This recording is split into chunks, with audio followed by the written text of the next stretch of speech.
blue-headed pitta is a rare and beautiful bird found only in the dense rainforests of Borneo. The male shines brightly with a blue head, black face, and reddish-brown body. It feeds on insects, worms, and small creatures on the forest floor. During breeding, it builds a dome-shaped nest on the ground using leaves, where it lays 2 pale-colored eggs.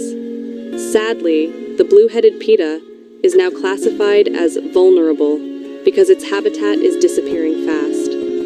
Protecting this colorful wonder of nature is a responsibility we all share.